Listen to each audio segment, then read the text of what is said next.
Asante kwa siku nyingine mpya umetuwezesha kuona. Asante hata kwa wageni umetuletea. Wametoka nchi mbalimbali kukuja kuungana na sisi. Tuweka programu ya leo mbele yako, tuanze kuomba ya kwamba tunapoanza tuanze na wewe. Ukawe na sisi katika kila jambo. Na kutufika tamati tutakumbuka kuinua jina lako. Tunakuomba haya kupitia kwa jina lake mwanako Yesu Kristo tukiamini. Amina. Amina. Thank you, Prof.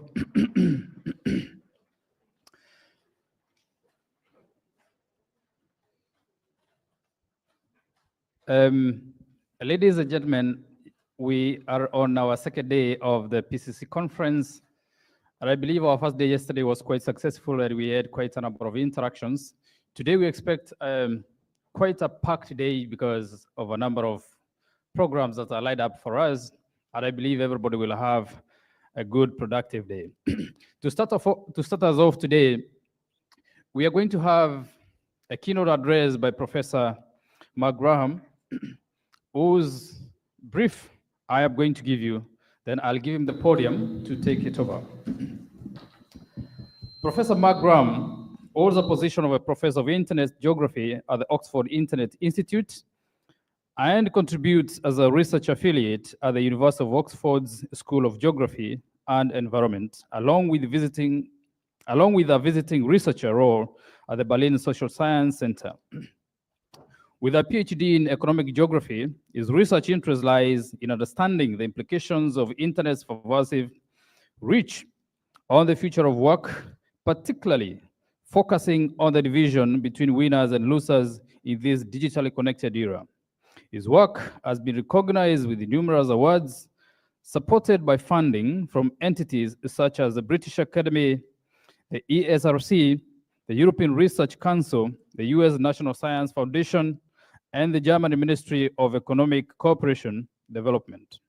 Graham's scholarly contributions include authoring and co-authoring pivotal texts like Geographies of the Internet Exclusion, Data-Powered Inequality, the Digital Internet, the Digital Continent, Placing Africa in the Planetary Networks of the Work, and the Gig Economy. In 2018, he launched the Fair Work Project, a pioneering action research initiative aimed at promoting fair work conditions in the gig economy and evaluating the companies against decent work standards. As a director of Fair Work, Graham has spearheaded the project's expansion to 39 countries, successfully advocating for substantial pro-work changes that have positively impacted millions of work. Ladies and gentlemen, Professor Mark Graham. Professor, welcome.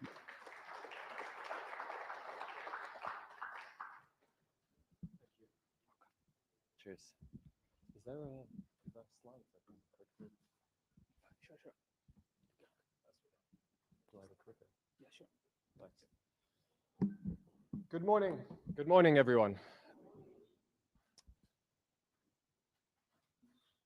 So, first of all, big thanks to the organizers for having me here today. It's really an honor to get to share some of the work that we've done with all of you. So, as was said in the kind introduction, I direct the Fair Work Project. And what I'm going to do is tell you a bit about the Fair Work Project. I'm going to tell you about how it works. I'm going to tell you about some of the impacts that we've had. And hopefully we can have a discussion about how it's relevant to the work that all of you are doing. First of all, can you hear me in the back? You can't hear me. Can you hear me now? Great. So what I'm going to do, I'm a professor, I'm an academic, and normally what academics do is they sort of start with their research questions, they tell you about their methodology, and then they tell you about their findings, and then they have a discussion about all of that. I'm going to do that the other way around today. So I just want to start with some of the implications, start with some of the findings, and then spend the bulk of time on the actual methodology that has come out of what we found. Can I ask whoever's controlling the slide, is there a clicker, or do I just ask you each time to go through? I'll just ask you.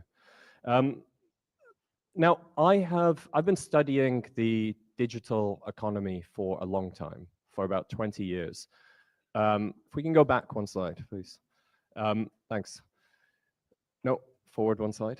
Thank you. It doesn't matter.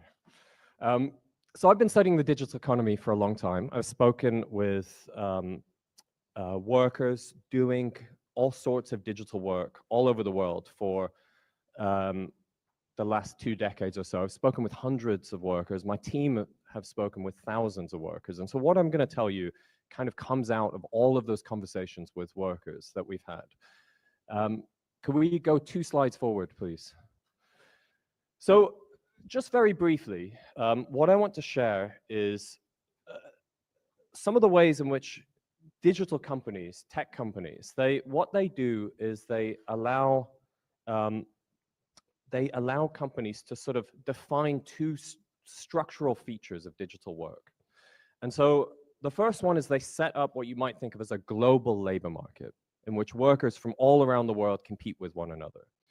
And in this global labor market, when you're talking about digital work, there is an oversupply of labor power. So there's more people wanting jobs than there are jobs.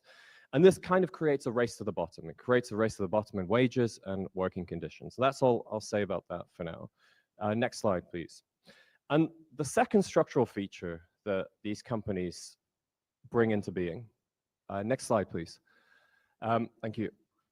The second structural feature that these companies bring into being is what you might think of as a conjuncture between the physical and the virtual. What I mean by that sounds very jargony, but what I mean by that is when you think of a digital platform that delivers food, that allows for services like home cleaning, that allows for ride hail like Bolt or Uber, basically, what are they? They're sort of an infrastructure of the city. They allow for a lot of stuff to happen in the city that is essential to people's lives. But they're kind of not there at the same time, right? They're invisible to your naked eye. You only see them through your screen. And so that makes it really hard to hold them accountable because where are they, right? They're an infrastructure of the city, but they're sort of not there at the same time. And so this allows them to evade responsibility for the actions that they have. Next slide, please. So as a result of those 2 structural features, there's all sorts of risks and harms that happen to workers when we're thinking especially about the ways in which platform work is part of contemporary economies. Now, I'm sure that in this room, a lot of you are very familiar with these risks and harms to workers, so I'm not going to belabor this part of what I'm going to talk about, but I think it's really just important to start by putting them on the table, just to make sure that there's no doubt whatsoever on our heads what we're talking about. I guess the first one is really pay, right? When you're talking about platform work, so work done through apps, most workers, they're not employees of anyone. They're self-employed. They're independent contractors. And so as a result of that, there's no legal obligation for anyone to ensure that they get paid a decent wage, let alone a minimum wage. So wherever you go, you find stories of workers earning below the local legal minimum wage. Next slide, please. And those workers often have very limited power to negotiate those wages, to negotiate those rates. Next slide, please.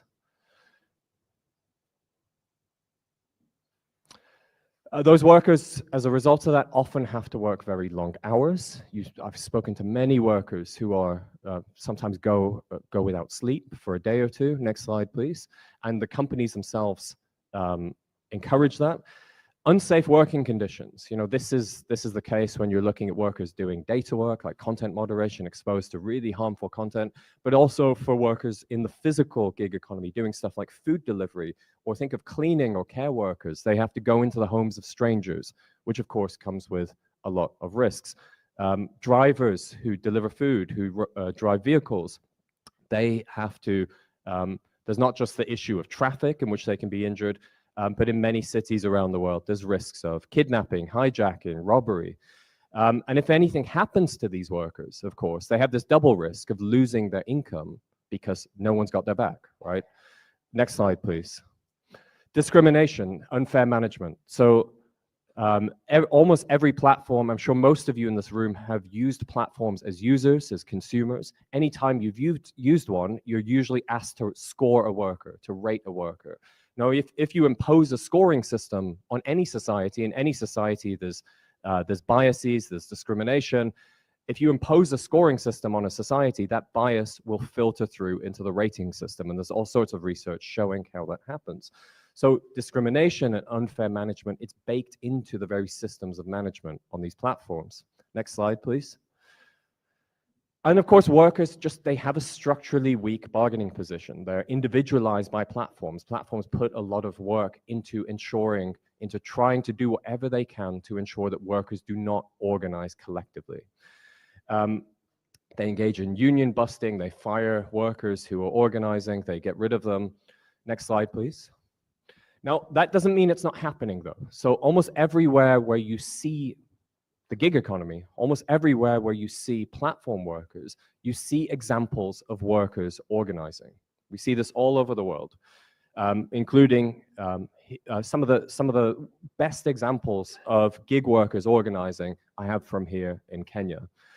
The issue, though, and also when I started doing this research, a decade and a half ago, there were very few regulatory initiatives to hold these companies accountable. Now, almost everywhere where you see the gig economy, you see governments at least talking about what it might mean to regulate this sector. In some places, you have regulation on the books. In other places, there are discussions about what it might look like.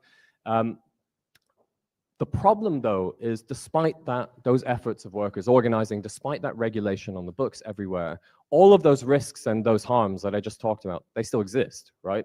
So we haven't reached a situation in which we found a way to deliver workers fair pay, fair conditions, fair management practices. It hasn't happened yet.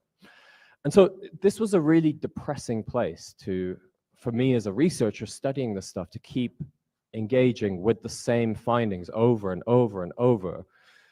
So I asked myself, what is it as a researcher, what is it that you can do to intervene into this space? Now, so what I'm about to say in no way means that we should not have regulation. None of this stuff is going to get fixed without regulation. And it absolutely in no way means that workers do not need to take matters into their own hands. Workers absolutely 100% do, because no one's looking out for the lives and the rights of gig workers if they're not doing it themselves collectively.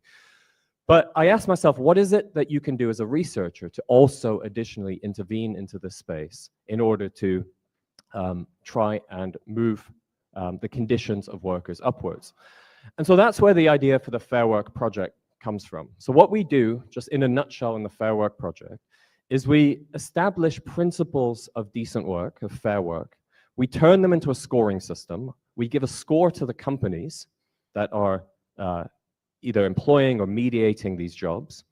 And then we use that score to try to encourage them to make changes, to make improvements to the jobs and the lives of these workers. Now, we give those scores to users, to consumers, to try and get them to make better choices. We give typically the scores are abysmal, so we show those scores to policymakers. And the message to policymakers is simple, which is, look, are you happy with these low scores in the local environment? If you're not, then obviously we need better regulation, because this is what companies are doing under current regulatory frameworks. We build the principles based on extensive input from workers and organized labor, and I'm going to explain that in just a second. And then we direct the scores at companies directly to try to get them to make changes. Next slide, please. So where did the whole project's built around these principles of fair work? Where did they come from? So we initially had a tripartite, multi-stakeholder set of discussions in Geneva, one at the International Labour Organization. Picture of that you can see here. Next slide, please. And then we brought those initial ideas about what these principles should be to some workshops that we had, some in India and some in South Africa. And so we had unions there, we had some of the platforms there, we had some local government there, but we also brought in unorganized workers because most of these workers were not in unions. So we brought in workers who were not represented by any union to get their perspective. The question we said to everyone was simple: what does fair work mean to you? What does unfair work mean to you? And from that, we developed an initial set of principles. Next slide, please. The first one is fair pay. And so we simply asked there that all workers get paid at least the local minimum wage as a first threshold and the local living wage as a second threshold. The second is fair conditions. If we can go to the next slide, please. We simply asked there that the companies protect workers from some of the harms that they can experience in doing their job. The third is fair contracts. We're looking for fair contracts there, clear and transparent and accessible ones. Fair management is our fourth principle. We're looking for a due process for workers and also equity in management processes.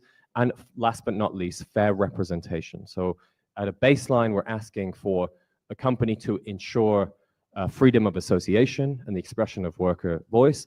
And then most relevant to all of us in the room here, the final threshold is that we look that these companies support democratic governance of the platform, of the company in some way.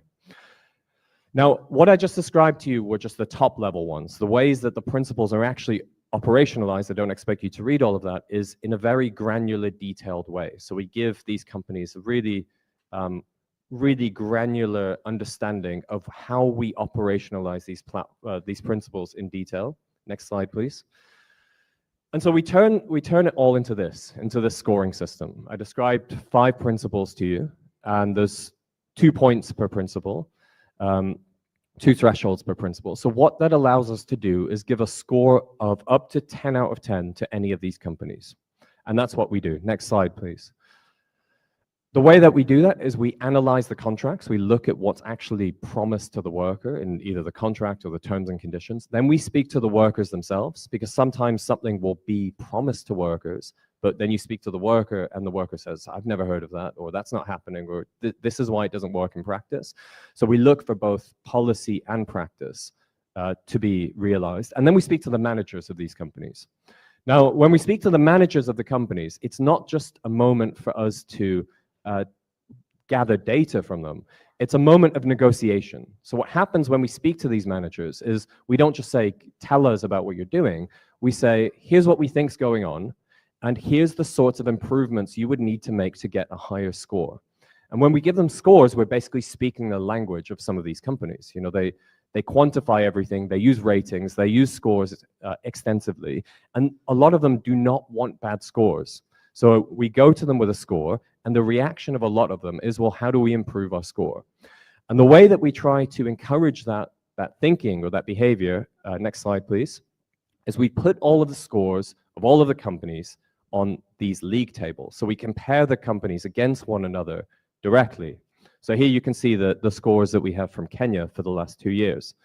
Now, Kenya has, normally when we do this, we have a few good scoring companies and then a lot of bad scoring companies. In Kenya, we didn't even find any good scoring companies, but you can see that the scores stretch from 4 to a lot of zeros. And what that still allows us to do is when we go to a lot of these companies, they'll say to us, we go to them with the principles. And as you saw with the principles, we're not asking for utopian jobs with these principles, right? These are really basic minimum standards that you would expect all workers should have as part of their jobs, right? No one should be paid below the minimum wage. No one should not have the right to collective voice and so on. So when we go to these companies, what a lot of them say to us is, oh, we couldn't possibly do this, or that just wouldn't work, or there's no way to do this thing. And what the scores allows us to do is it allows us to point to actually existing examples of these scores being realized in other companies. So we can point to another company and say, well, they've got a better score than you. What's wrong with you? Why couldn't you do this? Why can you not do this policy? And that's a really effective way of communicating with some of these companies, because how do you respond to that, right? You can point to actually existing examples of these practices and principles of fair work being realized. We've done this work in 39 countries around the world. You can see them on the map here. Next slide, please. And in each place, we work with a local partner. So in Kenya, we worked with Kala. I think you had some colleagues from Kala here yesterday. They're a brilliant collaborator. It was the work in Kenya was funded by the German government, the Ministry of Development. Next slide, please. Now, if we can go one slide forward and then come back to this one in a second. No, forward. Yeah. Actually, go back. It's fine. Thanks. What we're trying to do, really, just to give you a very quick example, is this is how we get into the heads of some of these companies. So if you look at the tweets in the middle of the screen there, not sure if you can see it. These are tweets from the CEO of a very large Indian platform. And what happened when we scored them, they got, the CEO got on Twitter and he said this. He said, look, we ranked at the bottom of the Fair Work scores. We knew we had things to work on, but we didn't know we had so much to work on. We take full responsibility for our abysmal score and will leave no stone unturned in the next year. Now, a bit of a spoiler, they did leave some stones unturned, but they did also make some really tangible improvements to their policies. So they now have a 6, they started with a 0 out of 10, they now have a 6 out of 10. Some of that is them just throwing data at us, but some of it is some actual changes that they've made to policies to improve the jobs of the hundreds of thousands of workers on that platform. So this is how we're trying to get inside their heads to make these sorts of changes. Next slide, please.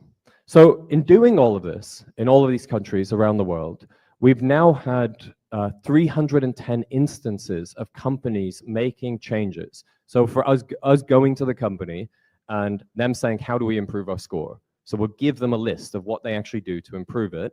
And we have 310 documented instances of that happening, including here in Kenya. There's been 8 changes made by platforms in Kenya.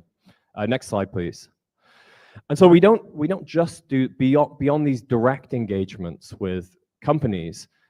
We also try and really work with the stakeholders in the local economy. So for instance, in Kenya, what we've done is we produced this pamphlet that you see on the left. We give it out, we did it with the Transport and Allied Workers Union, and we're giving this out to ride-hail drivers. It sort of informs them of their rights as ride-hail drivers. Next slide, please. So we started doing this work with platforms, with location-based platforms. We also do this work with online platforms, cloud work platforms. So it's very similar. We use very similar principles, but instead of that being grounded in a local labor market, these are global platforms. So we just produce one set of scores for planet Earth. And where we're moving this is into the domain of AI. So, you know, in Kenya, for the last 15 years or so, there's really been a strong push to develop the BPO, the business process outsourcing sector. There's a lot of workers in Kenya started out in contact centers and call centers, but now increasingly these workers are doing work that you would think of as being data work, content moderation, data annotation, this sort of work. There's a lot of workers in Kenya doing this.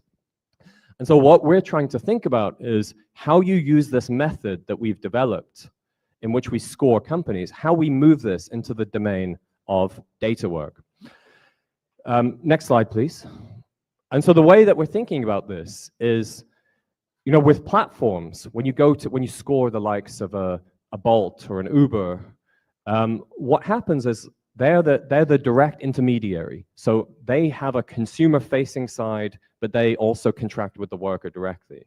Now, the issue is when you're thinking about data annotation or content moderation, these companies often don't care, right? Because they don't have any consumer-facing side, right? You're not, when you're using a smartphone or AI embedded in any product, you have no idea what company is employing the workers that have trained that system or are moderating that system. If you use Facebook, you don't know what company is actually employing the workers moderating those Facebook posts.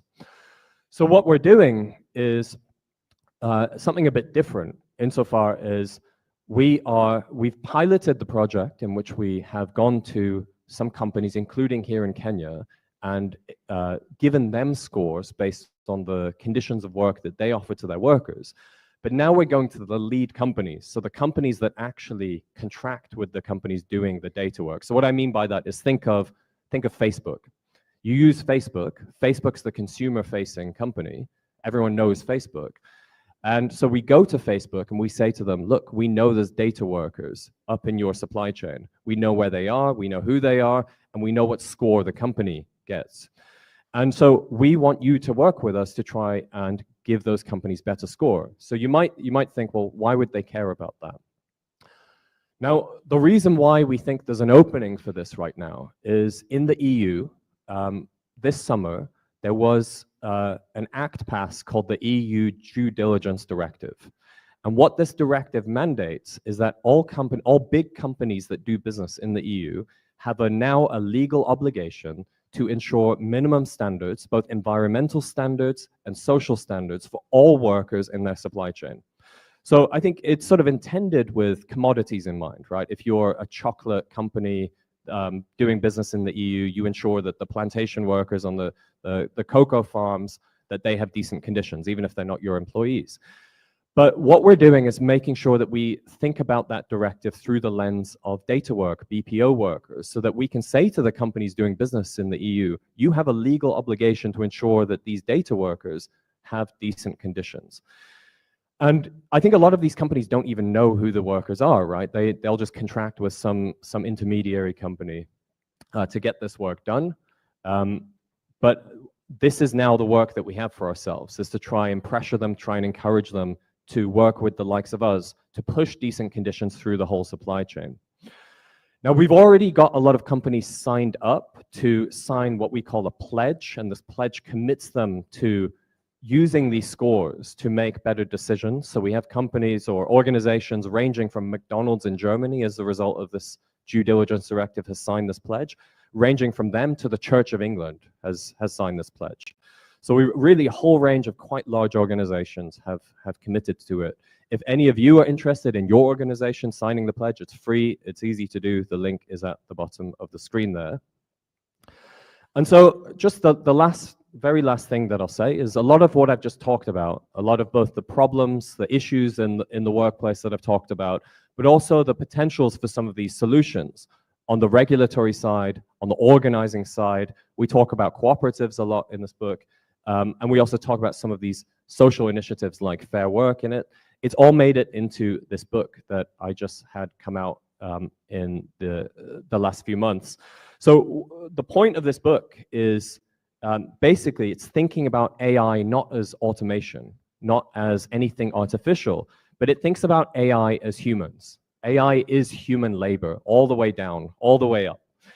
And it's about AI as a global production network. So we often don't think about that. If you use a search engine, if you use social media, if you use ChatGPT, you don't necessarily think about it as both human labor powering the whole thing and as a global production network. A lot of people don't realize that a lot of the labor, a lot of the work for a company like ChatGPT was done here in Kenya. And the point of the book is that all of that production network is unaccountable. So really the question in the book is how to make it accountable. If anyone wants a copy of it, I'm happy just to send you a copy. So just send me a message and I will happily do that. So I'll stop there. I think I'm out of time. I just want to give thanks to all of my colleagues who've helped me with this work. I won't name them all, but there's over 200 amazing colleagues around the world who have brought this project into being. So a big thank you to each and every one of them. Thank you again for having me here, and happy to take questions in the discussion.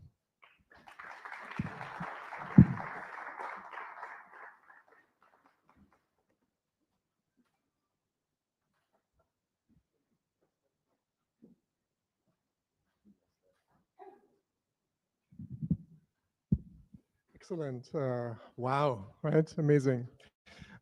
So to connect this maybe to the work of so many of you, we can also think of this kind of benchmarking as one way to affect change, which clearly works, as we can see, right?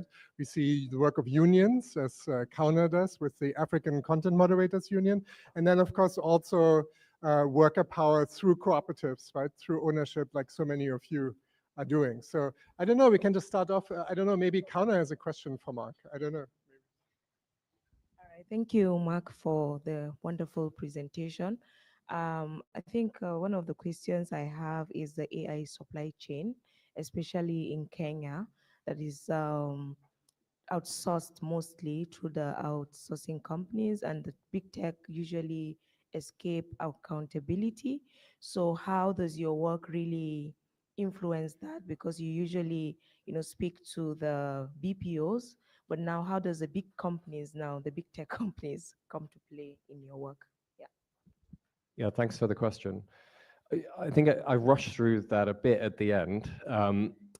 But yeah, so I think, these BPO companies, right? They are, what I was trying to say in the very beginning as well, is they're competing in a global market, right?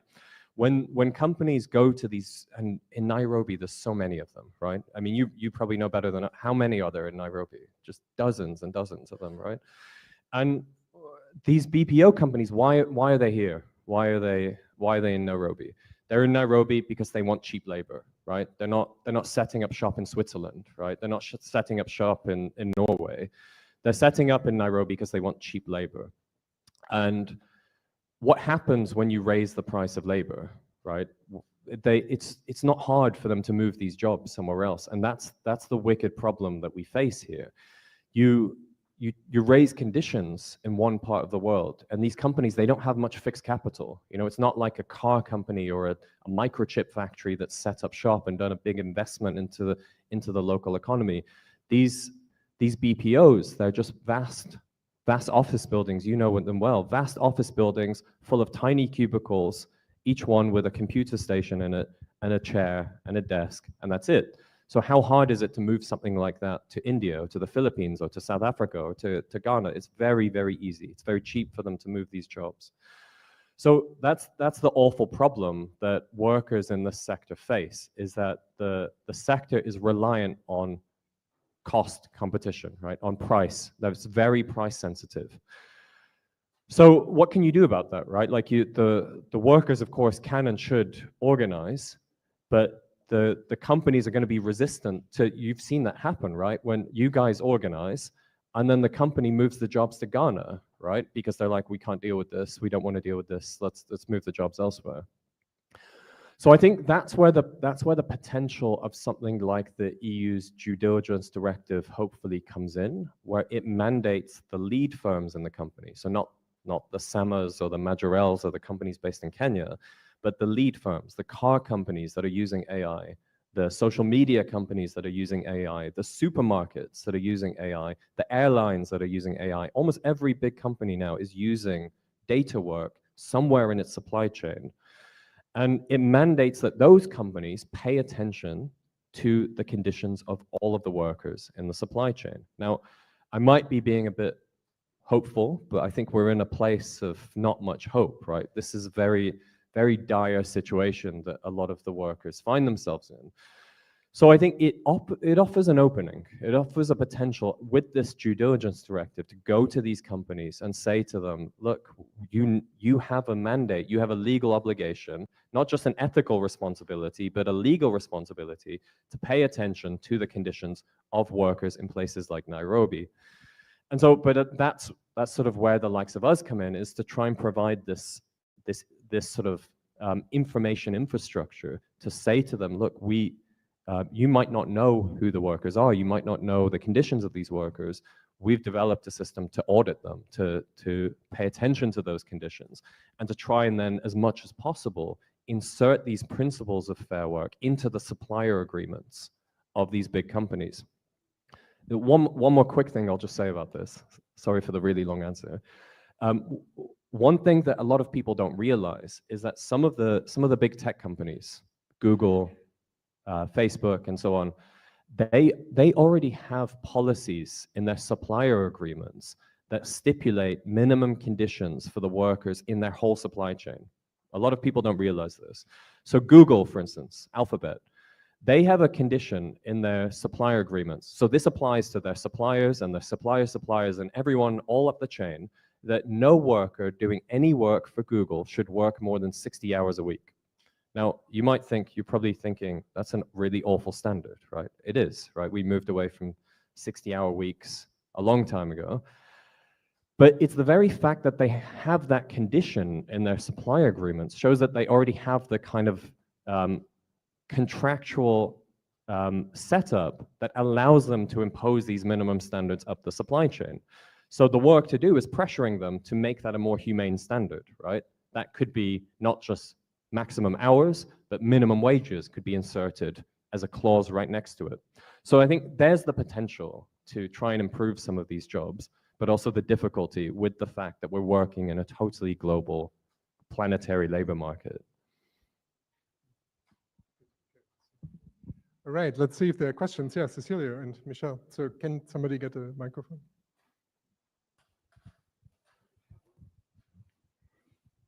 There are two people here. Hello, hi, can you hear me? Is that okay? Okay, thank you very much for your presentation.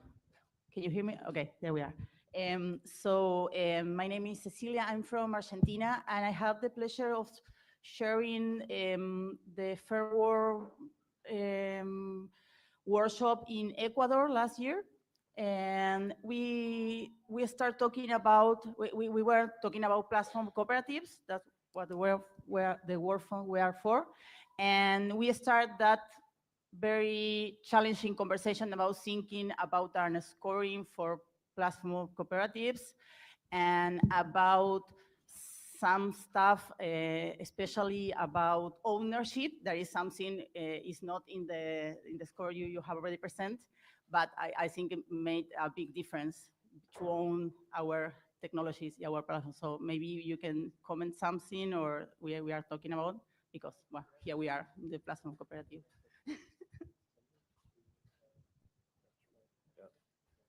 No, thanks for the question.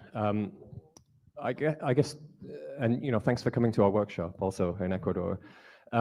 Maybe two things to say about that. One of the most difficult. So I showed you the 5 principles. What I didn't really talk about was that last principle, fair representation. What we already ask, we sort of phrase it in a kind of open way. We say allows for some sort of democratic governance of the company. So if it's a platform co-op, we give that point, right? And in our history at Fair Work, we've done over 700 scorings. In those 700 scorings, 3 of them have been cooperatives.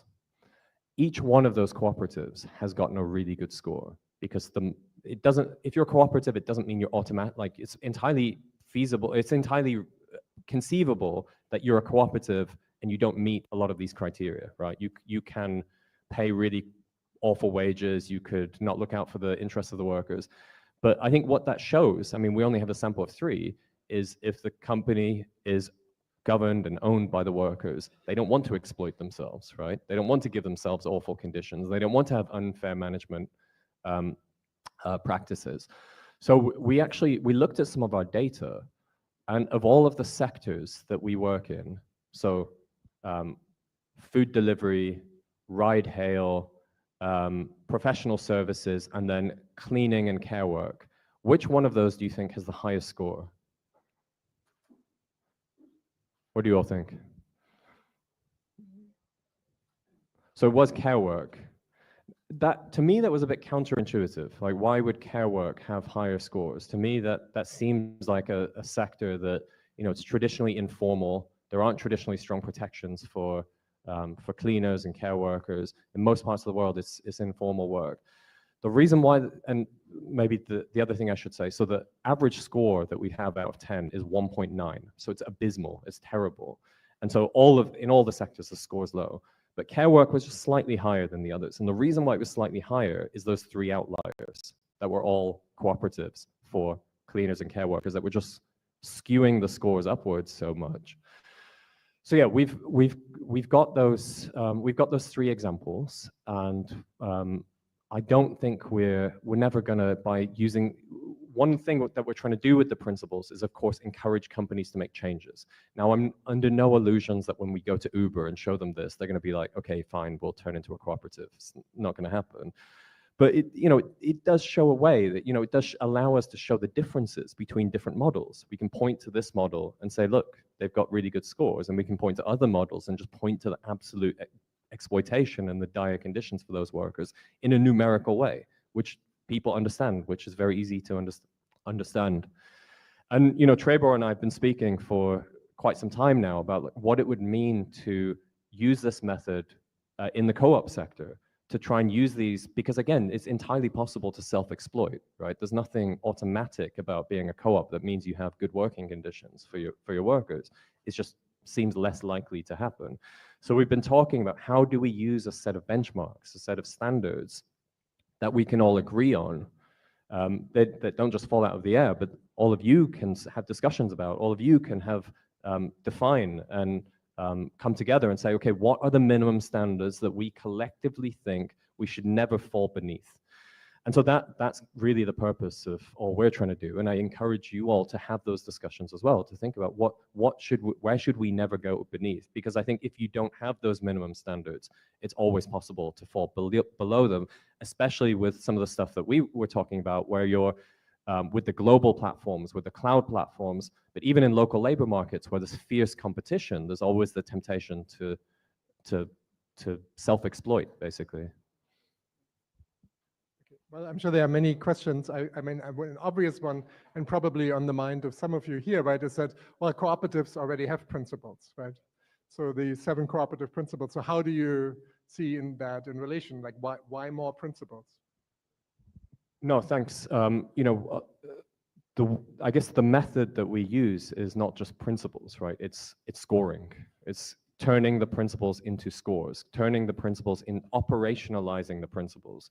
So, you know, a lot of entities have principles, but once you get into the nitty-gritty of turning them into scores, it becomes establishing benchmarks, really clear, granular benchmarks, where you say it's not just, the principle is not, you know, democratic governance or fair pay. It's here's a very specific way of operationalizing in specific sectors. And I think that's without that granular operation, that's where we can get ourselves in trouble.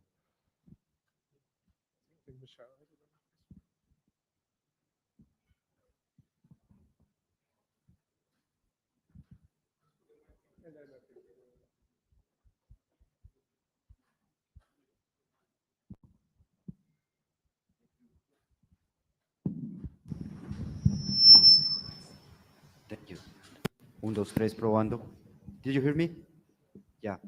Thank you. My name is Federico from WIGO, Women in Informal Employment, Globalizing and Organizing. And I want to know if all this process is involved in the next International Labor Conference. Because next year will take place the debate on digital platforms. I wonder if you can tell us a little bit about if there's representation of platform economy workers there, the relation with the unions in a way, and if you know if it's related to the other debate that will take place next year, that is also about informality, and that's a critical moment on that labor scenario. Thank you. No, thanks for the question. Did everyone hear it in the room? Yeah, okay. So I was just at the International Labor Organization a few weeks ago, sharing some of the work that we did there. But no, we're not invited to the, we're very plugged into it. We're not invited to it. As you know, the International Labor Organization is a tripartite organization, right? One of the pillars of the tripartite organization is the employers, right? And so what do? We very directly come after the employers. Like we name and shame the employers. We're quite confrontational with the employers. The employers don't like that, right? The employers don't like what we're doing. And so we're not invited to it. But we try to feed into it however we can, but yeah, we're not there.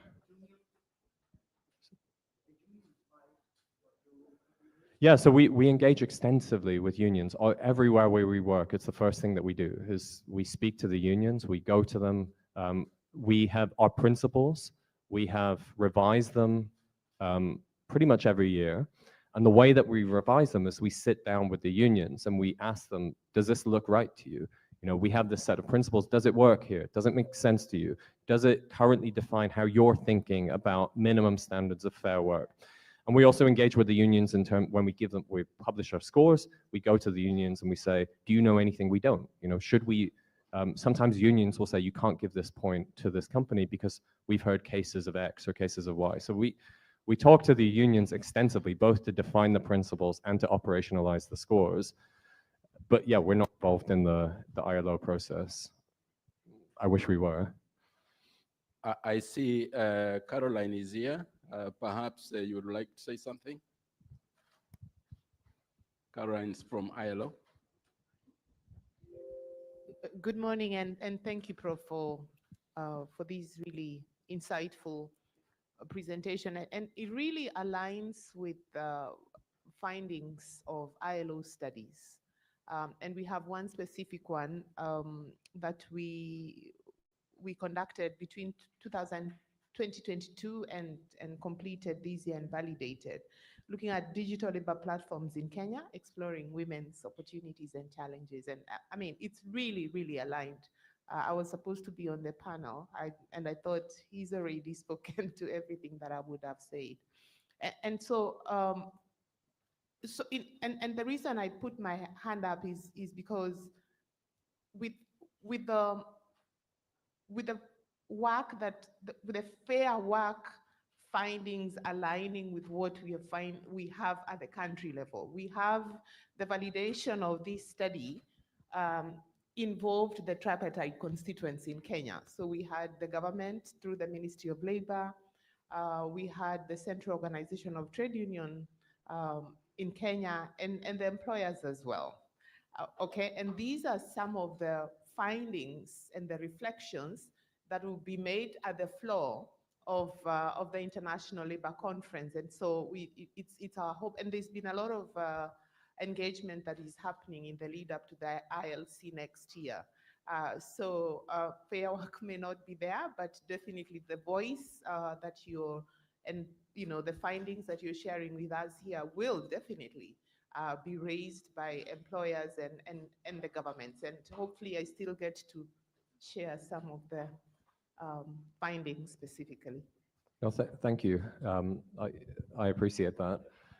One thing just to say on that is, one of the places that this project came from is I kept going to these policy level meetings all over the world and speaking about before starting this project, I'd done years of research about the conditions of workers in these sectors. And I go to these policy meetings and you had the employers there and they had wonderful stories and they had wonderful presentations, right? About how they're empowering workers and giving workers freedom. And they would have these great anecdotes about, like, I don't know, the single mother who now can earn income. And they're brilliant at these sorts of meetings about telling their stories. And so that's why I wanted to make sure that we can do something a bit less, a bit less within anyone's control and be more objective. So to turn all of that into numbers, to turn all of that into a rating system that you can't really argue. Either you're offering condition X or you're not offering condition X. So that's why I really want try and push the logic or the lens of scores as much as possible in these sorts of meetings, because you can't really argue with it. They can't really say, they'll tell all these stories about we're empowering people, we're offering people flexibility, blah, blah, blah, blah, blah. But if you're not offering these conditions, you're not offering these conditions to workers. And so as much as possible, we try and push this into these sorts of forums. And please do share the work as much as possible. Thank you. Amrik's hand has been up. Amrik. Thanks very much. And I have obviously huge respect for the work that you're pushing there. I'm just thinking in the context of somewhere like Kenya, where our labor market is over 80% informal, one of the things that makes me think is, gosh, we should stay away from those global supply chains and remain informal. Now, clearly, that may not be the solution here. And I'm wondering if there's an intermediate kind of solution for us. I'm thinking more broadly of labor markets. I'm not necessarily thinking specifically of the Fair Work project at the moment, because there are some incredible assets in our informal sector, which actually enable us to navigate in quite an agile and flexible way the global economy. In other words, we're less prone to being hit by something like COVID because we have our informal sector, which is built on relationships, it's built on personal connections, it's built on adaptability. So you might be a manufacturer who has a so-called employee, but the employee may work, piecework. And that's sort of considered to be not a very good sort of labor condition. But that employee actually is almost more like a partner to the business owner. They share in the profit of a commission. So this kind of shared or mutual economy, I guess, is really, I think, a huge asset for us. And I think it also protects us from global supply chains to a certain extent. So thinking about our youth and the future of the country, and I know you've worked quite a lot in Kenya and done research on things like tea value chains and so forth, and potentially the benefits of digitization. What would you say? I mean, this is really just a left field question, really. Should we be building up the support structures for our pretty powerful informal worker economy, or should we be trying to incorporate ourselves more into global supply chains, but on better terms? No, thanks for the question. It's a really interesting question. I don't think it's an either or, right? I think it has to be both. When I first came to Kenya in 2009, and I came right after, not far from where we're sitting right now, they brought in the first of what was to be many submarine fiber optic cables out of the Indian Ocean, connected it into Mombasa. And the idea was this would be transformative for Kenya, for all of East Africa, right? That before that, the whole region, all of the internet connectivity in this region went through satellites. It was the last major populated part of our planet that didn't have fiber optic connectivity with the global grid. 2009, they pulled in the cable. And so, probably most of you were here then. You'll remember all of the hype about what was going to happen there. There was this idea that this would be transformative to the economy, right? And that's where the push to try and say, look, in Kenya, we have huge youth unemployment, but we have really highly educated population, speaks English. So let's use this connectivity to connect the youth, to connect these workers with these global supply chains. Now, if we want to say, okay, we don't really want to engage with global supply chains, I think that ship has long sailed, right?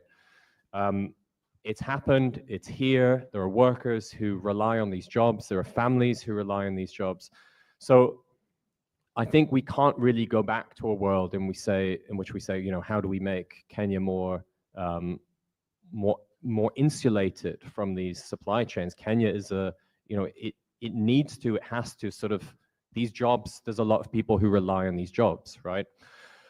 So I think we also additionally, though, have to ask ourselves how we support all of the stuff that you're saying. What is it that needs to be done to make the most of these social structures, make the most of the more informal, less quantified, less commodified relations that people have between one another? Absolutely. And I don't have the answer for how that will be done here. I'm sure you all will have much better answers than I will.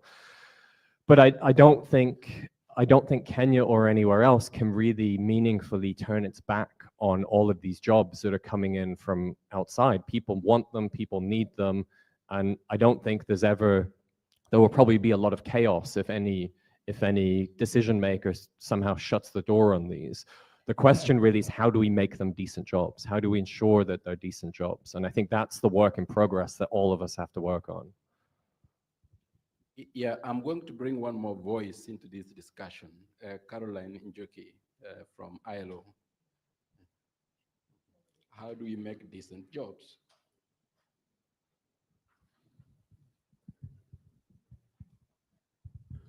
Thank you, Prof. And I'm really glad you brought me in after Mark's response, because he raises really fundamental issues.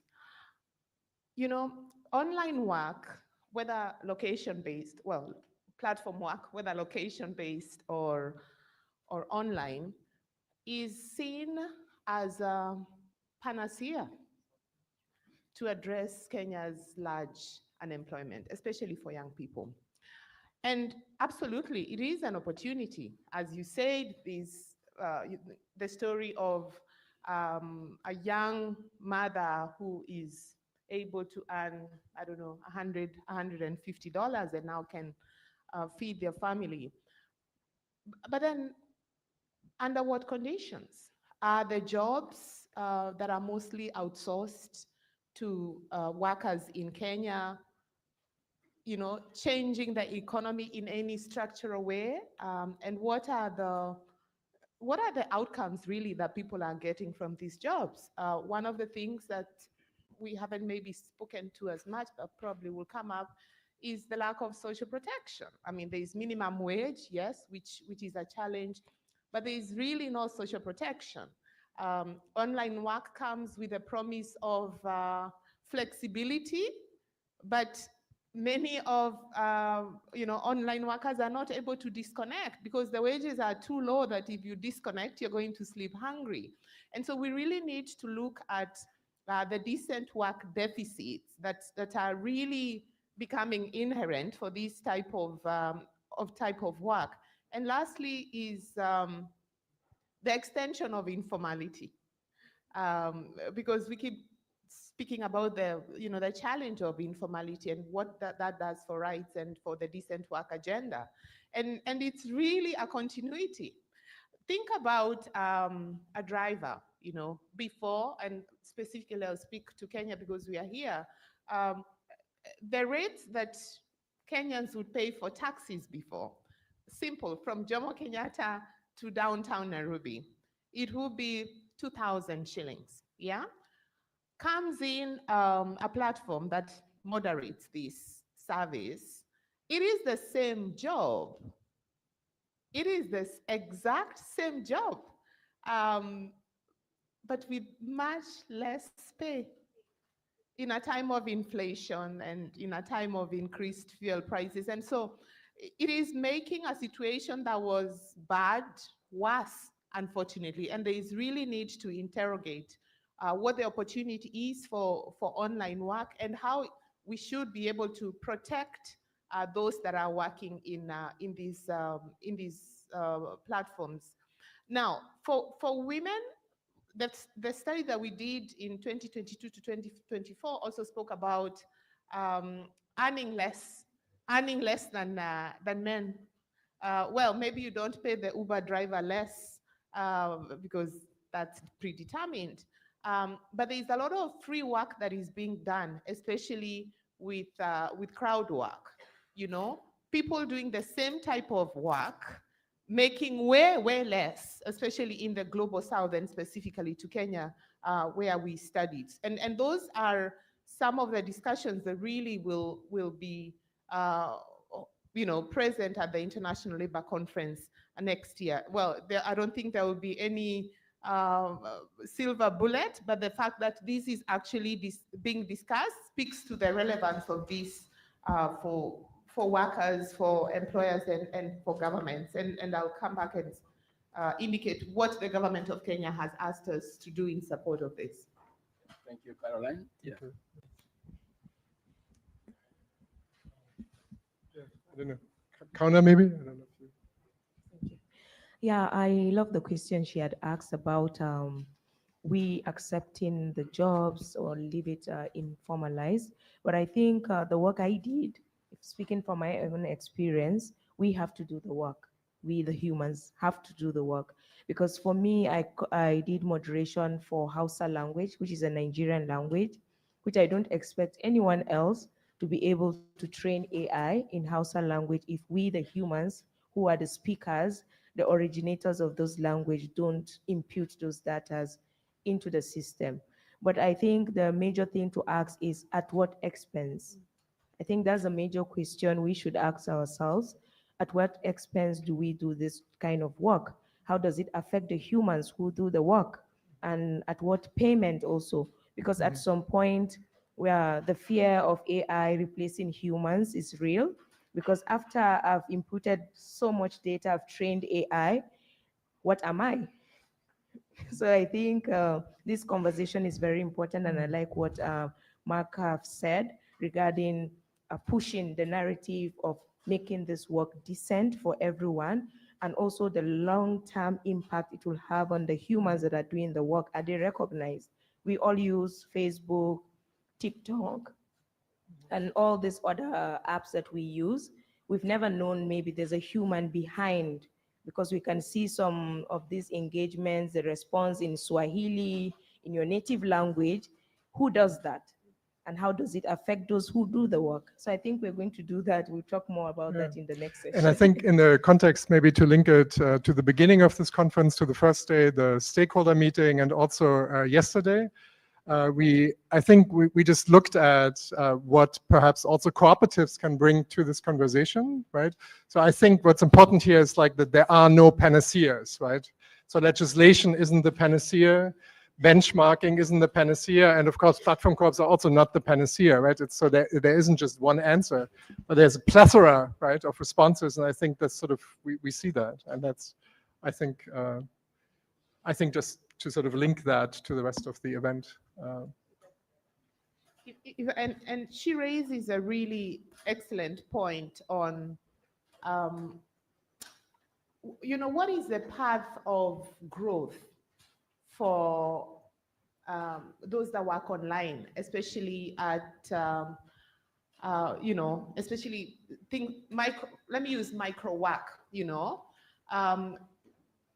because there is really no clear growth path. We absolutely need the work to get done, and even more so in Africa, because without that data, then Africa will largely, lose out on the amazing things that AI is supposed to do for our economies, and there is very little African data right now. We spoke about it yesterday, and it is really important that I would say governments really look at this to see what are the opportunities for upskilling. For instance, if I have been working as a content moderator, what could I aspire to, so that I also, many people do not remain at the very entry-level jobs that also have the highest decent work deficits, long hours and very little pay, and that is still not clear. We try to explore it in the study on what the possibilities are of a learning curve and growth, so that workers reap the benefits of successive levels of qualification. So that's really important. On cooperatives, and Shiko spoke about the organization of iWorkers, and the essence was workers came to the ILO and asked that, can you support us to better organize that? We are doing it, but we feel there is a lot that we do not know. And one of the things that we discussed is, one, could you, as you mobilize, because starting with the workforce, can you also really understand the needs of your membership? And iWorkers is really a group of people that do online work. So from the, different, mostly micro work. And one of the things that came up, one of the need is people say they were very lonely because you're working from your kitchen, from your dining, from wherever, alone with very limited human contact. And so the need for support and community, and there are those people that have said, is technology going to take away that human bond that we all so much enjoy? So, and that was feedback that can iWorkers find ways of bringing the community together for that human touch. And it's not just human touch, it's exchanging on what opportunities are there and what are the challenges that they have to deal with. Two was money management. Because gig work is actually gig. So you have a gig this week, and you could go 3-4 weeks or even 2 months without another gig. So they were asking, how is it that we can get financial education on how to manage our money, because it comes, it's not continuous. It's not a paycheck at the end of every month. And the third thing they asked for is an opportunity for upskilling, What are the opportunities that are there to move from image annotation to software development? And so it's very important that that kind of growth curve is thought about. Well, and I think there's like a big urgency, right? We had an election in the United States where we now have a government that is deeply shifted this whole dynamic towards employers, where workers is an explicit anti-worker atmosphere situation. And this is really where, you know, you cannot rely on legislation, right? Where you cannot at all think that legislators will help, where you cannot at all think that employers will give in because they don't care. And this is where cooperatives really are like a place where workers can find refuge from this deeply hostile environment, right?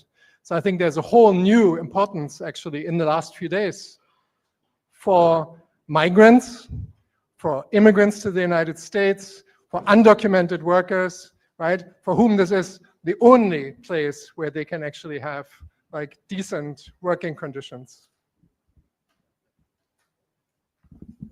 We still have a few minutes. Do we have maybe one question, 2, 3? Please, when you ask one question. Don't ask 3 questions. One question. I'll start with the lady behind. Thank you. Please keep it one question. Hello. Yeah, in terms of the Trump election, it's actually massively damaging for the sex industry because Trump has said in his first term he criminalized online sex work in general, but now he's saying he's going to completely criminalize pornography. So that's going to put many women into poverty and many women into much more harmful forms of sex work. But the question I have is sort of, is there a way to kind of shift regulation to kind of organizational practices rather than kind of individuals or like people that are associated with harm, like sex workers, through like making policy that draws on the fair work principles, and instead of finding platforms for harms like pornography, finding them for not like adhering to the fair work principles or for platform corrective principles? If that makes sense. Is that something you thought about? Is there a possibility? Is that directed to Mark? I guess to Mark also. Okay. No, thanks. I mean, wouldn't that be wonderful if we had regulators willing to take up that task? I think, as Trebor said, there's just a very hostile environment in most places. You don't have regulators who are in place because they're looking out for the interests of workers, let alone citizens. I 100% agree with what Trebor put on the table, which is we all have to take matters into our own hands. And so, yes, we have had discussions with governments in some parts of the world, in India, in Chile, a few other places, where we're having active discussions with them about how you embed some of what is at the core of the Fair Work principles into the legislative process. Yes. Where I see the most potential, and this goes to your comment earlier about the taxis in Nairobi, right? Think about what is Uber, what is Bolt? They're taxis by any other name, right? They just pretend not to be taxis, and therefore they evade all the regulation that was there to design to ensure that there's a balance. I mean, I'm sure they didn't get it right in Nairobi, a balance between supply and demand. I remember the world before Uber's in Nairobi, but they were paid well, right? They could live on the earnings. Now, where I think the most potential for regulation exists is not at the national level, because you're almost always going to get a hostile environment there. It's at the city level. So what cities have the potential to do, where the frameworks exist, is bring the Bolts, bring the Ubers back into the fold of regulation. But think about these are infrastructures, these are economic infrastructures, right? So if I live in London, and in London, the public transport is regulated. So I couldn't just start a bus company and run my own bus route in London, right? I couldn't just dig a tunnel and start my own subway line. It's regulated by the city government. And so what's to stop a city saying, we're going to have one ride-hail app? It's going to be either owned by the people, by the city, or we're going to give the monopoly to the collective, the cooperative of workers to run this thing, and we're not going to allow any competition here because it's an infrastructure, and so we should regulate it like an infrastructure, and because it's an infrastructure, we can design that infrastructure to look out for the interests of the workers and the users, and not be some foreign for-profit company that's come in and extracting from our community.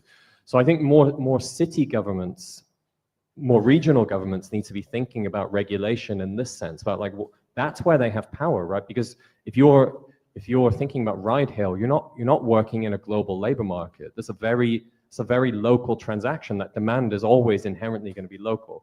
That doesn't really answer your question about what that means for sex work. Thank you. I'll take a question from Dr. Bundi, Jeremy Bundi, Chair of Council. Thank you, Prof. Mine is to highly recommend Professor Kalam, who I've noticed is a geographer like me, and I'm finding the solutions or the findings of this research is going to offer some solutions to the platform cooperatives to put their operations with fairness to their members. But notwithstanding the individualism in the platform cooperatives, the notion of fair pay, fair conditions, and fair representation is very, very commendable. But we're just asking, is there any way you can expand your studies, especially to include when we were in the first stakeholders conference, we had the problems of agricultural cooperatives. The lady explained about the problems of agricultural cooperatives, trading, and the problems. Are you able to incorporate your findings with the fair trade principles of better prices for products, decent working conditions, and a fair deal for farmers and workers themselves, and also aligning with ILO principle of smart working, or the one you have the principles of is this smart working or something like that? That's one of my conditions. I was like, when they are able to incorporate it, especially on the agricultural cooperatives, platform cooperatives. Thank you. Thanks for the question, and it's always nice to see another geographer. So, you know, I think a lot of what's at the core of those principles that you named is already in our principles, but I'd be happy to talk about the details about what's missing. We do this. You know, Mark, from where we sit in Kenya, I see that, yes, of course, as this needs the different stakeholders to be engaged. Of course, there's the role for employers, which you know, has a lot of challenges. But there's also, I see a great role for legislation, both at the local level and a standard setting really at the international level that we can all at least aspire to, if not held accountable to.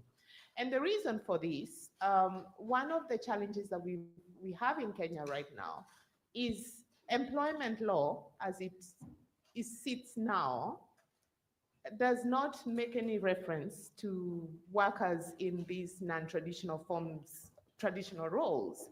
And that takes away protection. You know, in Kenya's educational system, we don't have clear standards, occupational standards for digital work. And that takes away from digital skills. You know, Kenya is struggling with how to define those.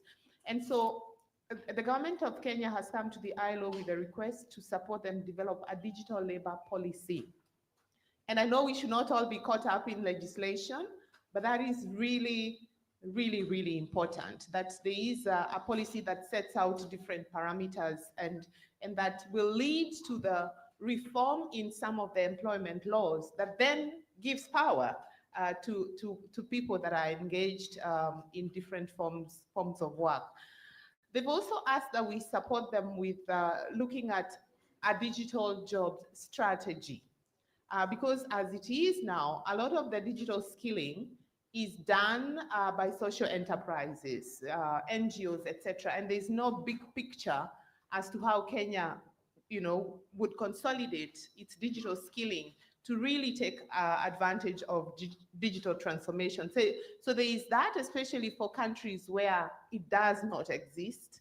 And it doesn't mean that we need to get bogged in that, but without it, then we do have a challenge. And then, of course, I'll come back to the norm setting, and fingers crossed that we get a new standard, because then that's global, and at least it shows as a path towards towards what online work should be, platform work should be. It won't fix everything, but I think it's something that then countries can use, hopefully, in discussions with some of these global players. Lastly, what I found very interesting, you speak about the role of cities. I was in Johannesburg, and my Uber driver, I still use Uber. He came, and when he picked me up, and we had a conversation, and because I come from Nairobi, where Uber drivers do not know how much the ride is gonna cost before they pick you up, and they don't know where you're going, so they have to ask you, unaenda wapi, where are we going? And you get annoyed because that's not how it's supposed to work. And the driver in Johannesburg told me, we used to be in that same position, but we protested so hard that was changed. So you notice that the practices, they're not global practice, when there is engagement and a bit of pressure from local authorities, some of these practices are changed. And it just gives more power to the driver to determine, do I want to take this ride or not? And it may not seem really huge, but it's the freedom to not take 3 kilometers back or 30 kilometers back for no pay. And this ultimately impacts on the stress levels and the dignity of work. So the role of local municipalities is really, really critical in determining this, working very closely, of course, with the national authorities. Yeah, thank you. We are pressed for time. I have my own question, but I'm going to skip me. I'll pick one question, then another one, then that will be it. Thank you. I'm Aarti, I'm from India. So just wanted to say it's really nice to see the response to Fair Work from urban company especially, so that's great. My question is more about how can frameworks like Fair Work or those that are focused on labor markets also engage with issues of anti-competitive practices in markets that would have longer term impacts on the labor market as opposed to the more immediate ones that we are seeing some progress being made on. Thank you. I'll check the second question. I don't know what happened to the roving mics, so I'll do the roving myself. Yeah, thank you so much for the presentation and the discussion. I had a question that is a little bit similar to the previous one. So for me, it was super clear, like when we spoke about Fair Work, what are the different criteria and how they used to put pressure on both governments and the platforms. Something that came to my mind, and that connects also to the concerns of the other speakers, was how does Fair Work integrate or is trying to see like how to integrate questions of assessment that are less easy to quantify. So for example, I was thinking like the fact that they avoid taxes, for example, at the national level, the fact that they lobby and they have a scandal of lobbying in another country, like it with the Uber files, for example. And then also if there is some thought on how, because as you all say, there is a global labor market. So is there something that kind of integrate the different national initiatives so there is some score that punishes this kind of practices so thank you. All right, thank you for that. Those two questions. Any of you would like to respond very briefly? No, thanks for the questions. We've had long discussions about what we should bring into the principles, right? And ultimately, like we don't put something into a principle unless workers believe that it's a threshold of fair work or unfair work that we should be talking about. So a lot of people have said to us, for instance, there's nothing about the environment, there's nothing about climate in your principles. I mean, there kind of is in the sense of fair conditions. If a worker is being, for instance, sent out to deliver food and it's 45 degrees weather in Delhi or somewhere, that's they wouldn't be getting the fair conditions principle because the worker is being put in an unsafe environment. There's nothing more broadly about like the environmental harm that is some of the platforms are engaging in. same with some of the stuff, some of the examples that you mentioned, like whether it's, you know, platform trying to form a local monopoly and being anti-competitive, or what was the other example you had? Taxes, yeah.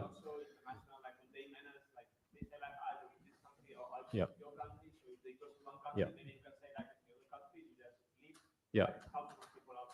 So yeah, you know, these are all harms that these companies are creating, right? They're responsible for those things, but we haven't brought them into the principles, because ultimately the way we think about the principles is these are the things that are within the nexus of control of the company that they can change for the working conditions of the workers, right? So we're not trying to do an overall assessment of how decent this company is or how indecent this company is.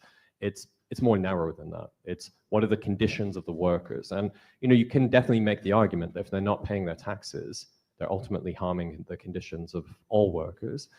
But we really define it much more narrowly than that, because these are the levers of potential change that we have with them. I don't think we have the power to get them to change how they lobby, or how, you know, we're never going to stop a company like this from the amount of money that Uber invests in lobbying is obscene, right? If they just put that money into raising the wages, raising the earnings of their workers, they'd have very happy workers, right? The amount of money they put into lobbying is absolutely nuts.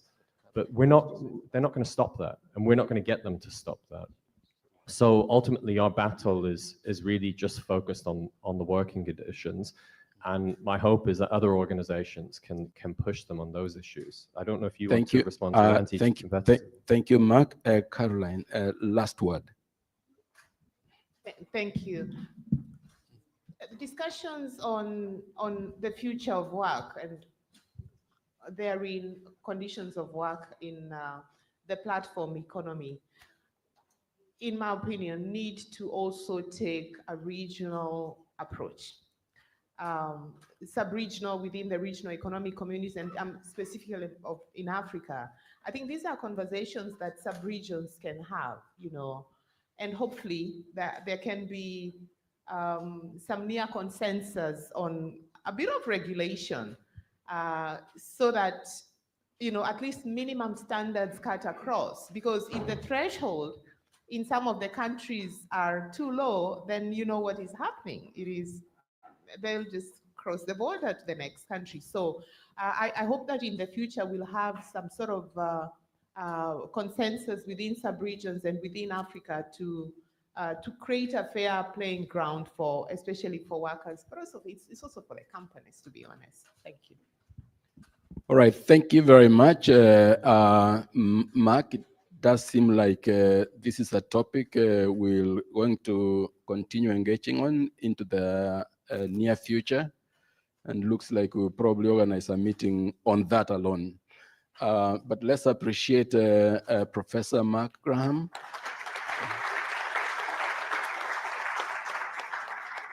And the discussants.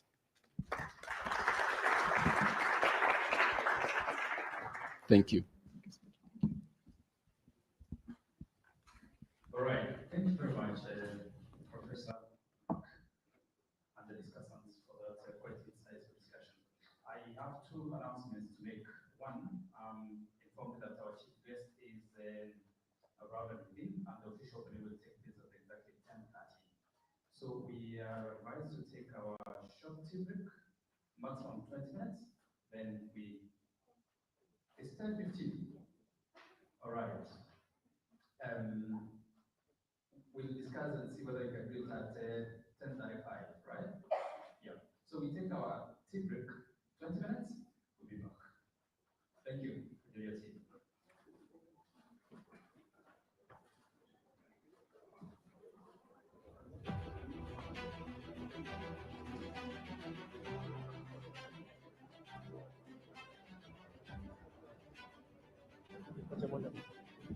Greetings to all champions of Kenya's cooperative movement. I am pleased to invite you to the second Cooperatives Movement Stakeholders Conference and Platform Cooperativism Consortium under the theme Digital Africa Rising. This event will be held from 4th to 8th November 2024 at Sarabwai Sands in Mombasa County. Building on the energy and unity we experienced at last year's inaugural conference, Digital Africa Rising will focus on accelerating digital transformation across our sector. This is an opportunity for us to come together, learn, and drive innovations that empower our cooperatives for greater impact and resilience. Join us to explore digital solutions that break technology and cooperatives, preparing our sector to thrive in a digital future. Register now at our conference.cok.ac.ke. Let us work together to shape the future of the cooperative movement in Kenya and beyond. I look forward to seeing you in Mombasa. Thank you.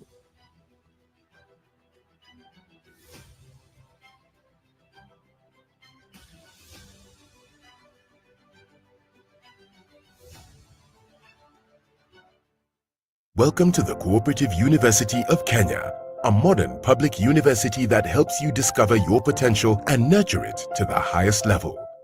Our world-class faculty, state-of-the-art resources, and consistency in quality guarantee immense opportunities for all our graduates.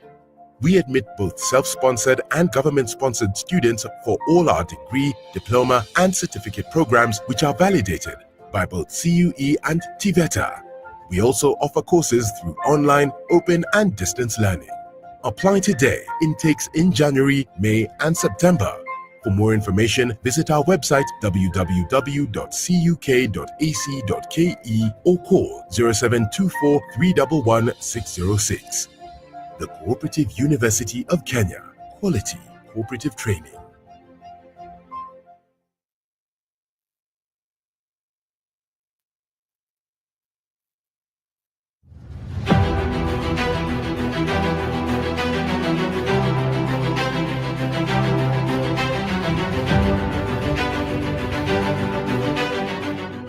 My name is Professor Kamau Gamau, Vice Chancellor at the Cooperative University of Kenya. I wish to invite all our partners and stakeholders in the cooperative movement to the Joint Cooperative Conference 2024, which brings together the second Cooperative Movement Stakeholders Annual Conference and the Platform Cooperativism Consortium Conference. The participants and the delegates shall deliberate on key concerns of the cooperative sector in Kenya and beyond under the theme Digital Africa Rising. Delegates attending this conference will gain tremendous transformative insights into the latest trends and best practices in cooperative development. Our commitment as a university in this conference is to usher in a future where digital transformation will be the key ingredient in delivering social justice and driving infrastructure, education, healthcare, agriculture, and technology advancements in cooperatives. To register for the conference, visit our website, conference.cuk.ac.ke. I'm looking forward to seeing you at Saroba White Sands Beach Resort and Spa, Mombasa, from the 4th to 8th of November 2024.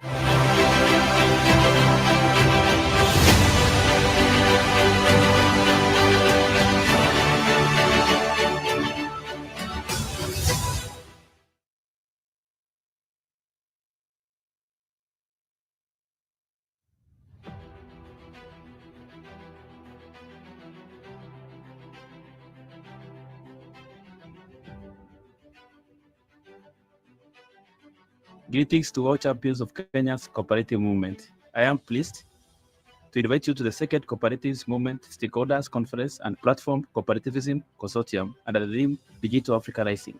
This event will be held from 4th to 8th November 2024 at Sarawak Sands in Mombasa County. Building on the energy and unity we experienced at last year's inaugural conference, Digital Africa Rising will focus on accelerating digital transformation across our sector. This is an opportunity for us to come together, learn, and drive innovations that empower our cooperatives for greater impact and resilience. Join us to explore digital solutions that break technology and cooperatives, preparing our sector to thrive in a digital future. Register now at our conference.cok.ac.ke. Let us work together to shape the future of the cooperative movement in Kenya and beyond. I look forward to seeing you in Mombasa. Thank you.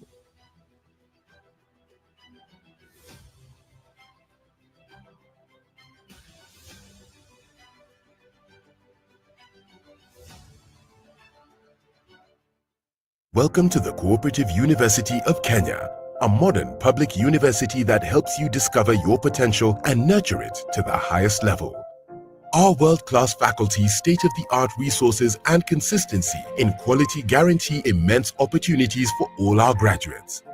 We admit both self-sponsored and government-sponsored students for all our degree, diploma, and certificate programs, which are validated by both CUE and TVETA. We also offer courses through online, open, and distance learning. Apply today. Intakes in January, May, and September. For more information, visit our website www.cuk.ac.ke or call 0724 311 606. The Cooperative University of Kenya. Quality cooperative training.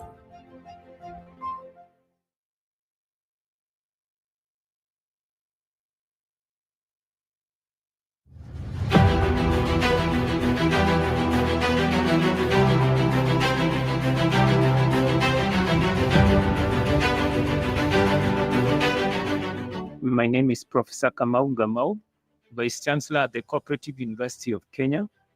I wish to invite all our partners and stakeholders in the cooperative movement to the Joint Cooperative Conference 2024, which brings together the second Cooperative Movement Stakeholders Annual Conference and the Platform Cooperativism Consortium Conference. The participants and the delegates shall deliberate on key concerns of the cooperative sector in Kenya and beyond under the theme Digital Africa Rising.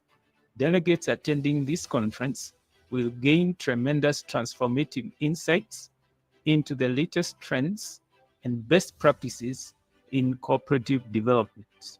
Our commitment as a university in this conference is to usher in a future where digital transformation will be the key ingredient in delivering social justice and driving infrastructure, education, healthcare, agriculture, and technology advancements in cooperatives.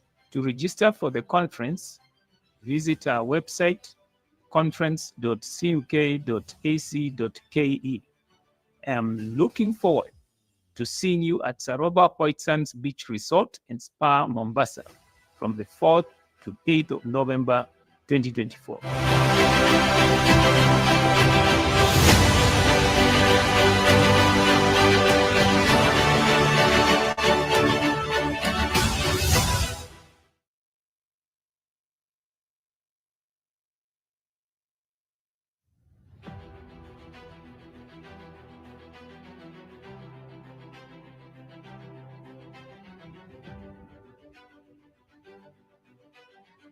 Greetings to all champions of Kenya's cooperative movement. I am pleased to invite you to the second Cooperatives Movement Stakeholders Conference and Platform Cooperativism Consortium under the theme Digital Africa Rising.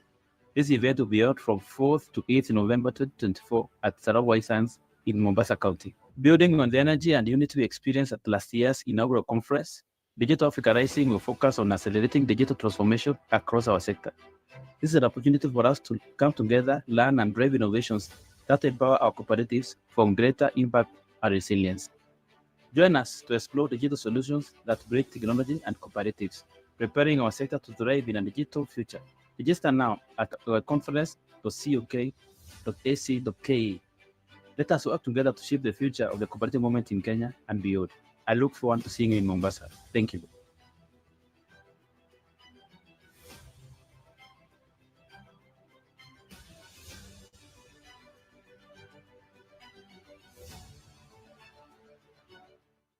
Welcome to the Cooperative University of Kenya, a modern public university that helps you discover your potential and nurture it to the highest level. Our world-class faculty, state-of-the-art resources, and consistency in quality guarantee immense opportunities for all our graduates. We admit both self-sponsored and government-sponsored students for all our degree, diploma, and certificate programs, which are validated by both CUE and TVETA. We also offer courses through online, open, and distance learning. Apply today. Intakes in January, May, and September. For more information, visit our website www.cuk.ac.ke or call 0724 311 606. the Cooperative University of Kenya, quality cooperative training.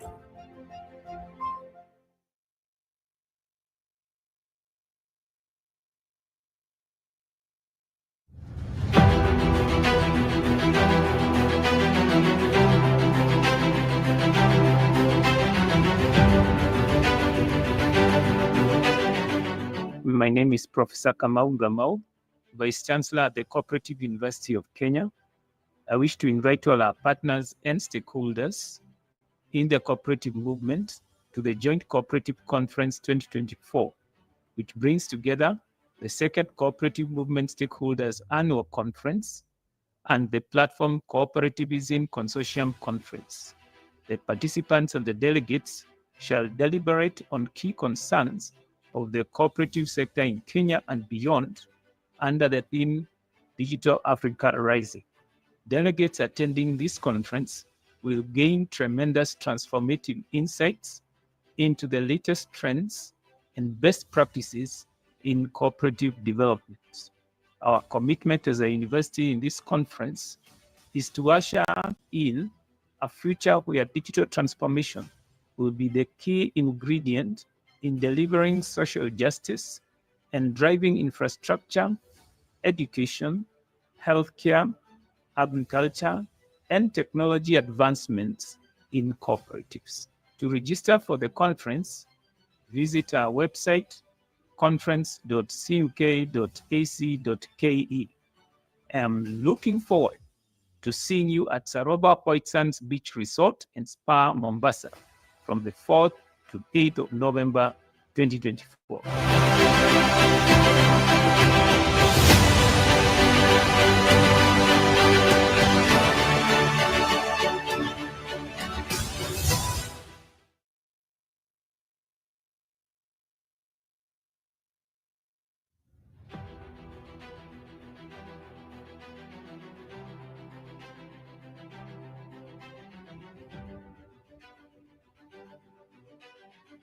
Greetings to all champions of Kenya's cooperative movement. I am pleased to invite you to the second Cooperatives Movement Stakeholders Conference and Platform Cooperativism Consortium under the theme Digital Africa Rising. This event will be held from 4th to 8th November 2024 at Sarawak Sands in Mombasa County. Building on the energy and unity we experienced at last year's inaugural conference, Digital Africa Rising will focus on accelerating digital transformation across our sector. This is an opportunity for us to come together, learn, and drive innovations that empower our cooperatives for greater impact and resilience. Join us to explore digital solutions that bridge technology and cooperatives, preparing our sector to thrive in a digital future. Register now at our conference.cuk.ac.ke. Let us work together to shape the future of the cooperative movement in Kenya and beyond. I look forward to seeing you in Mombasa. Thank you.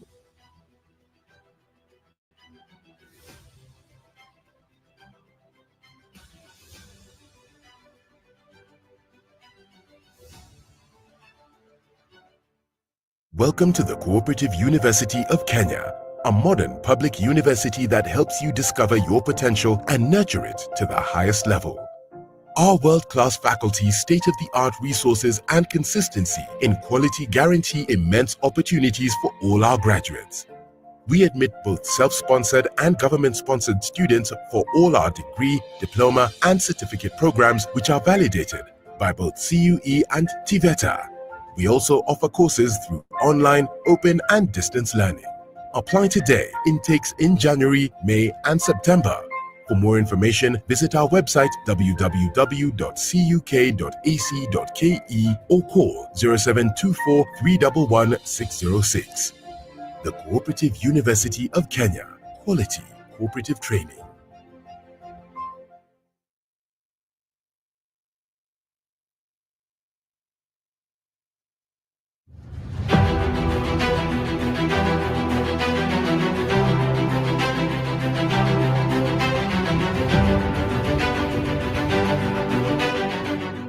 My name is Professor Kamau Gamau, Vice Chancellor at the Cooperative University of Kenya. I wish to invite all our partners and stakeholders in the cooperative movement to the Joint Cooperative Conference 2024, which brings together the second Cooperative Movement Stakeholders Annual Conference and the Platform Cooperativism Consortium Conference. The participants and the delegates shall deliberate on key concerns of the cooperative sector in Kenya and beyond under the theme Digital Africa Rising. Delegates attending this conference will gain tremendous transformative insights into the latest trends and best practices in cooperative development. Our commitment as a university in this conference is to usher in a future where digital transformation will be the key ingredient in delivering social justice and driving infrastructure, education, healthcare, agriculture, and technology advancements in cooperatives. To register for the conference, visit our website, conference.cuk.ac.ke. I'm looking forward to seeing you at Saroba White Sands Beach Resort and Spa, Mombasa, from the 4th to 8th of November, 2024.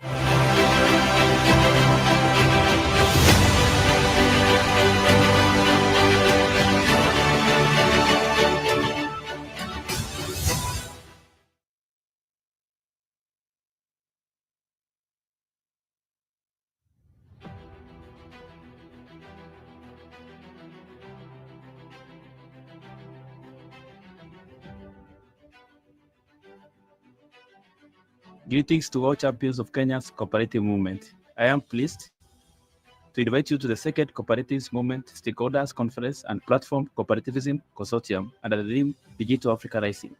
This event will be held from 4th to 8th November 2024 at Saroba White Sands in Mombasa County. Building on the energy and unity we experienced at last year's inaugural conference, Digital Africa Rising will focus on accelerating digital transformation across our sector. This is an opportunity for us to come together, learn, and drive innovations that empower our cooperatives for greater impact and resilience. Join us to explore digital solutions that break technology and cooperatives, preparing our sector to thrive in a digital future. Register now at our conference.cuk.ac.ke. Let us work together to shape the future of the cooperative movement in Kenya and beyond. I look forward to seeing you in Mombasa. Thank you.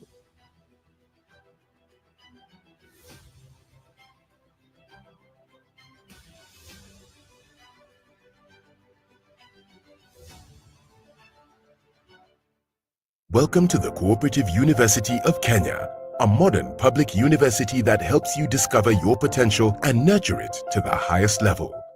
Our world-class faculty, state-of-the-art resources, and consistency in quality guarantee immense opportunities for all our graduates. We admit both self-sponsored and government-sponsored students for all our degree, diploma, and certificate programs, which are validated by both CUE and TVETA. We also offer courses through online, open, and distance learning. Apply today. Intakes in January, May, and September. For more information, visit our website www.cuk.ac.ke or call 0724 311 606. The Cooperative University of Kenya. Quality cooperative training.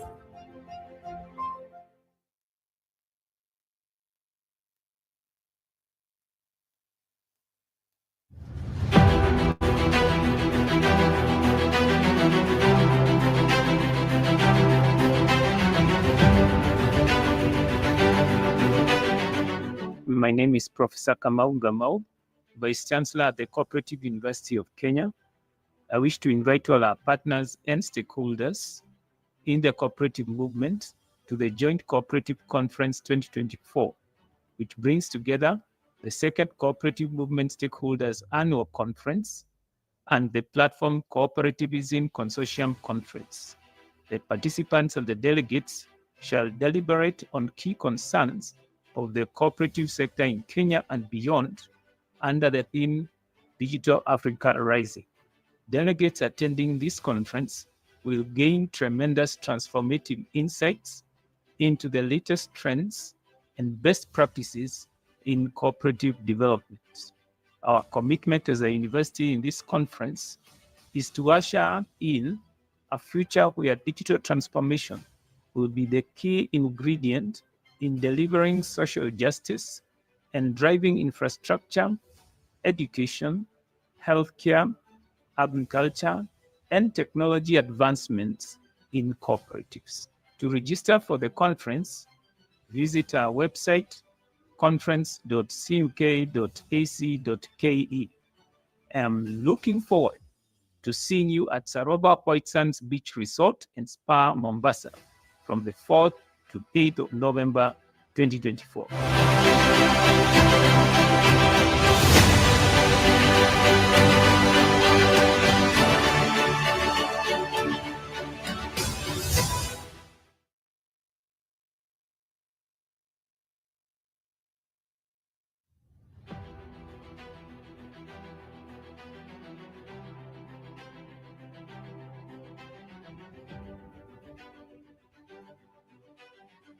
Greetings to all champions of Kenya's cooperative movement. I am pleased to invite you to the second Cooperatives Movement Stakeholders Conference and Platform Cooperativism Consortium under the theme Digital Africa Rising.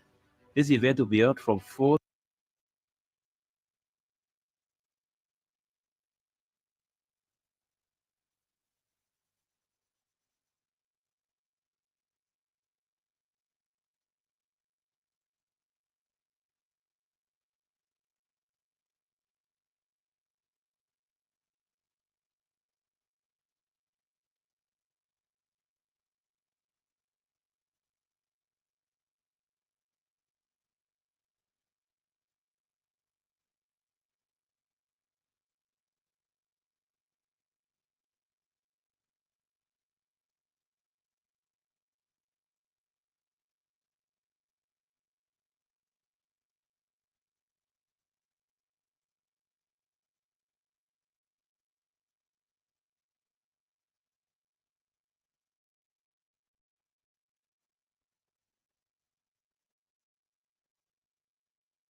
Greetings to all champions of Kenya's cooperative movement. I am pleased to invite you to the second Cooperatives Movement Stakeholders Conference and Platform Cooperativism Consortium under the theme Digital Africa Rising. This event will be held from 4th to 8th November 2024 at Sarawai Sands in Mombasa County. Building on the energy and unity we experienced at last year's inaugural conference, Digital Africa Rising will focus on accelerating digital transformation across our sector. This is an opportunity for us to come together, learn, and drive innovations that empower our cooperatives from greater impact and resilience. Join us to explore digital solutions that bridge technology and cooperatives, preparing our sector to thrive in a digital future. Register now at conference.cok.ac.ke. Let us work together to shape the future of the cooperative movement in Kenya and beyond. I look forward to seeing you in Mombasa. Thank you.